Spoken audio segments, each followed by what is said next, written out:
Good afternoon to the attendees of the Sustainability Assessment course at the CERTIP Symposium 2022. Thank you for inviting me to speak today.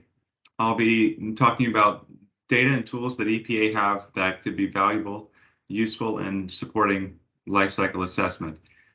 I'm Dr. Wesley Ingwerson. I am a researcher and provided and advised in the area of life cycle assessment at the Environmental Protection Agency.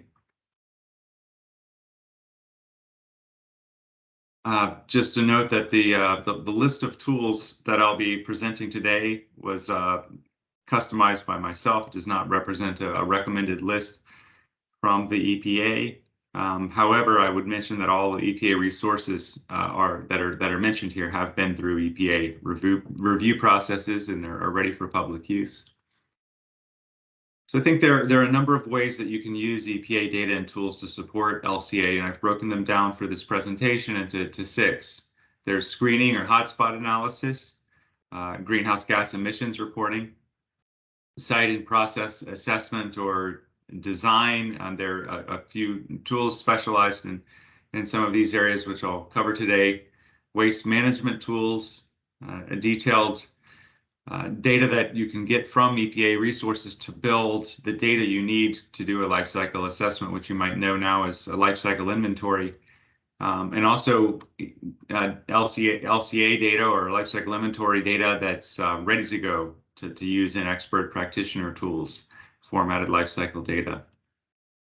I have a list here of all of the tools I will cover. Just take a quick look at this list. Some of them you might be familiar with already, other names might be new to you, but I will be covering these by these topic areas or these use areas that I mentioned in the previous slide. So first, for tools that are useful for providing a high-level view of potential environmental impacts that could be throughout the economy or the supply chain of a particular organization. The first I'll mention are the Sustainable Materials Management or SMM prioritization tools. There are 2 tools, a national tool which provides a bird's eye view of potential industries or sectors in the U.S. economy which are responsible for different types of environmental impacts or provide benefits in terms of jobs or economic value from a life cycle perspective. That allows you also to dig into particular sectors and understand their supply chain and potential supply chain impacts. The organizational tool provides similar functionality, but you select a particular sector that your organization might, or the organization you're interested in might be a part of, and can provide those high-level environmental impacts, which might help you prioritize where it makes more sense to do more sustainability assessment. A similar resource is the sector snapshots that are provided by EPA's Smart Sector program, and you can see the particular sectors for here which they have snapshots for. These also provide a nice time series of direct environmental impacts like environmental releases or greenhouse gas emissions or waste generation from these particular sectors, and convenient ways you can view those in the web browser. Moving on to the next area of use, greenhouse gas emissions and estimation tools. The Center for Corporate Climate Leadership at EPA provides a greenhouse gas or GHG emission factor hub, where they have a list of factors that are used in the parts of greenhouse gas reporting known as Scope 1 and Scope 2, which represent the direct emissions from your organization or facility, or those that are coming through purchased energy. If you have activity information in terms of fuel use, for instance, you can use these emission factors you find in the hub to multiply them by your activity data and get an estimate of greenhouse gas emissions. Related to those emission factors, the aspect of that greenhouse gas emissions estimation that relates to activities that are further out of an organization's control, upstream or downstream, are Scope 3 emissions.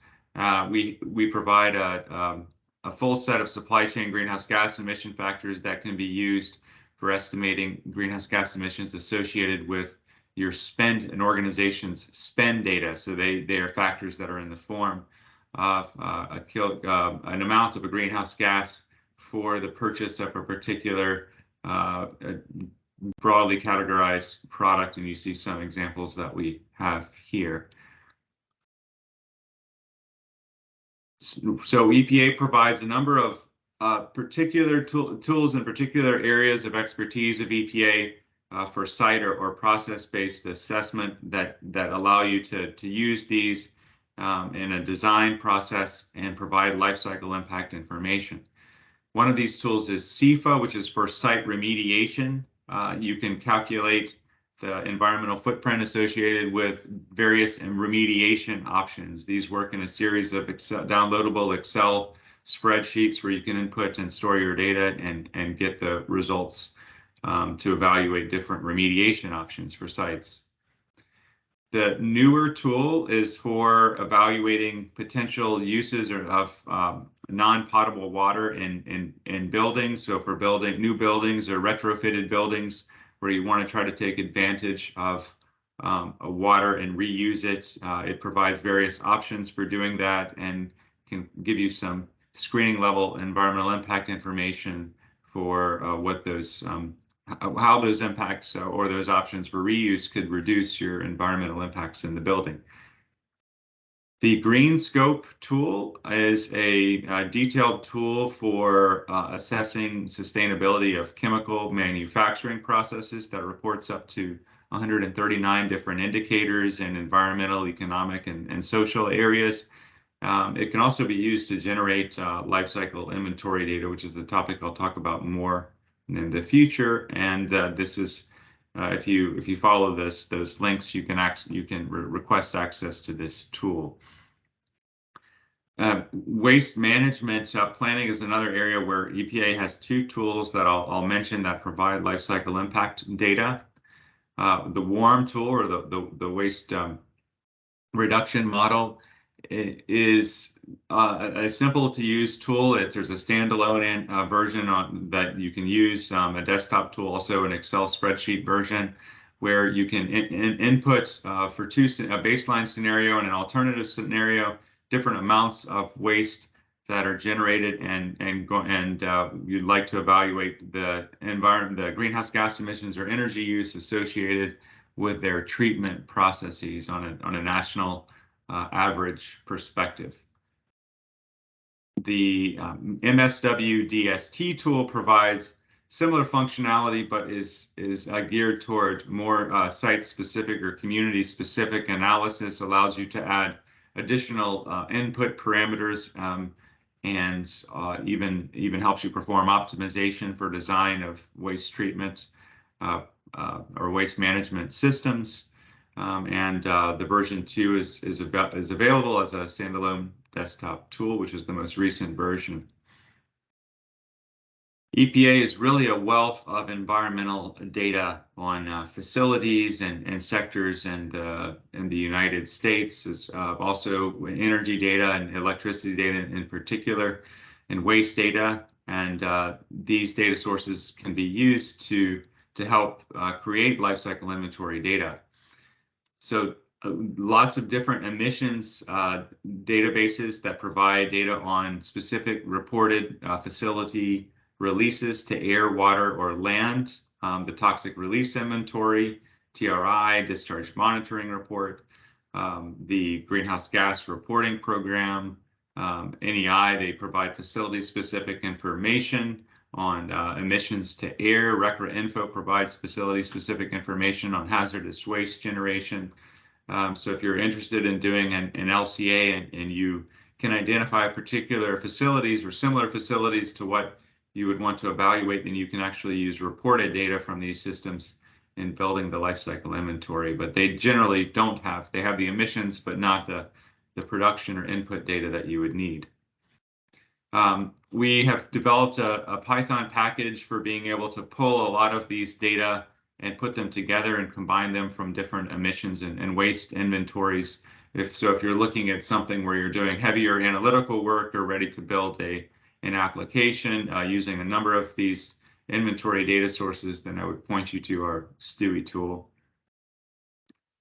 In general, for estimating emissions from different types of combustion processes or transportation sources or storage tanks or landfills, there are a number of resources and tools that you can use to help estimate those what those emissions would be, and I've provided a list of those here that are really, these are really providing mainly criteria, air pollutant emissions, and hazardous air pollutants, but these can also be used to build life cycle inventory data. For electricity data, as you know, the sources of energy used to make electricity can vary a lot regionally in the United States. And the eGrid database provides a full comprehensive set of emissions associated with those facilities and the different electricity generation and trading regions of the country. The Power Profiler is a very convenient way to get access to and understanding what the electricity generation mix is in your particular area, where you can enter a zip code and get that mix information and the emissions profiles associated with those electricity mixes. So finally, I will mention data that's actually ready to go and for use in detailed or expert or practitioner lifecycle assessment software tools like OpenLCA, for instance. Those are mostly found in the Federal LCA Commons, which is a data repository hosted by the USDA and a number of agencies, including our own, contribute lifecycle inventory data or lifecycle data to this repository, so you can search and find and download particular data sets there. I'll call your attention to a number of them that we've helped to provide, including the U.S. electricity lifecycle inventory baseline data, a full comprehensive model of lifecycle model of the U.S. economy, the USEIO model. We provide particular construction and demolition waste, end-of-life management inventory. Also would note that there's a more complete industry data provided database in there called the U.S. Lifecycle Inventory Database, you might have heard of, and that's hosted in the same place. For relating those inventory emissions to the potential impacts, you need lifecycle impact assessment data. EPA has provided the Tracy impact assessment factors for a number of years, and the version 2.1 is available in this repository. The Federal LCA Commons elementary flow list and data quality assessment systems are just basic data that you need for performing detailed lifecycle assessments, and these are harmonized and vetted lists, and then a data quality assessment system that can be used for lifecycle inventory data. I will provide this list separately. This is a full list of links to the tools I mentioned today, as well as a contact form or direct email for contacting a EPA expert that can help you with using or getting more information about those tools. So thank you very much for joining today, and I hope that this information is useful when you're conducting sustainability assessments.